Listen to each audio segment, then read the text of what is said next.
নমস্কার, জয়গুরু সবাইকে। আমি সুস্মিতা, প্রসস্মিতা লাইফস্টাইলে সবাইকে স্বাগত। তোমরা সবাই কেমন আছো? আশা করি ভালো আছো। আমি তো বেশ ভালো আছি। আজ হলো রাখি পূর্ণিমা।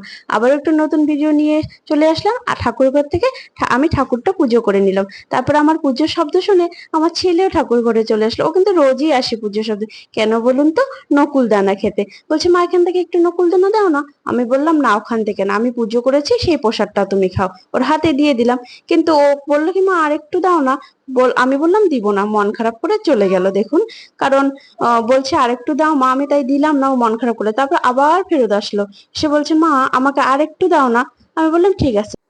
তারপর দেখুন, এখানে অনেক সবজি নিয়ে এসেছে আমার শ্বশুরমশাই বাজার করে। আজকে না বাড়িতে কোনো বাজার ছিল না, তাই শ্বশুরমশাই বাজার করে নিয়ে আসলো।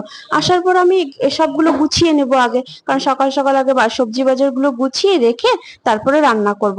এছাড়াও তো আছে, আজকে তো রাখি পূর্ণিমা, সে তো প্রস্তুতি নিতেই হবে একটু। তাই সবজিগুলো এখানে গুছিয়ে নিচ্ছি, কারণ এগুলো আবার ফ্রিজে রাখতে হবে, না হলে তাড়াতাড়ি নষ্ট হবে। সবজির যে আজকাল দাম, বাজারে নাকি আগুন পড়েছে, এত দাম সবজির। কিন্তু কি আর করার, সবজি তো খেতেই হবে, তাই না বলুন?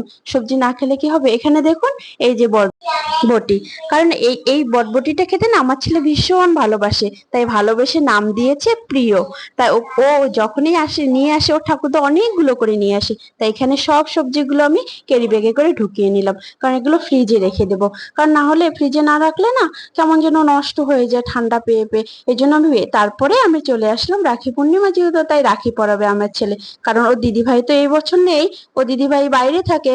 ওরা বাইরে থাকে, দিদিভাই আসতে পারেনি কারণ স্কুল বন্ধ নেই। আর আমাদেরকে যেতে বলেছিল, জানেন তো, আমরাও যেতে পারিনি। তাই আমার যে পাশের বাড়ির ভাগ্নে আছে, মানে ওর দাদা হয়, বিস্তুত দাদা, তাকে রাখি পরিয়ে দিচ্ছে। আমার ছেলে একা একা বাঁধতে পারছে না বলে আমি ওকে কোলে নিয়ে বসে বসে বাঁধিয়ে দিচ্ছি। আমি কিন্তু বাইরে করছি, কারণ সেই দিন কারেন্ট ছিল না, বাড়িতে এত গরম, তাই বাইরে বসে বসে রাখিটা পরাচ্ছি। কারণ প্রদীপ কিন্তু ধরায়নি, কারণ ওরা তো ছোট, তাই প্রদীপটা আর আমি জ্বালিয়ে দেইনি। ও এরকম করেই পড়ানো হোক, ওর ছোট বাচ্চা, দুই দাদা মিলে পড়াবে। এখানে দেখো, আর একজন আছে ওর দিদি ভাই, ওই যে আমার যে ভাগ্নে আছে তার দিদি ভাই, সেও কিন্তু রাখিটা পরিয়ে দিচ্ছে। সেরকম কিছু আনিনি, শুধু মিষ্টি ঝুড়ি আর একটু, ওরা চকলেট খেতে ভালোবাসে তাই চকলেট নিয়ে এসেছি। তাই সবাই মিলে বসে বাইরে একটু বসে আছি। এখানে রাখিটাও পরানো হয়ে গেল। তারপরে দিদি ভাইটাও ওকে পরিয়ে নিচ্ছে, আবার মিষ্টি একটু খাইয়ে দিল, যেহেতু ভাই তাই মিষ্টি খাওয়া। ছেলের কিন্তু এ মা দিদি হয় না, আমার ছেলের কিন্তু এ মাসি হয়। তাও তবুও আমার ছেলেকেও তার মাসি একটু খাইয়ে দিচ্ছে, কারণ মাসি বলে কথা, ছোট মাসি বলে কথা।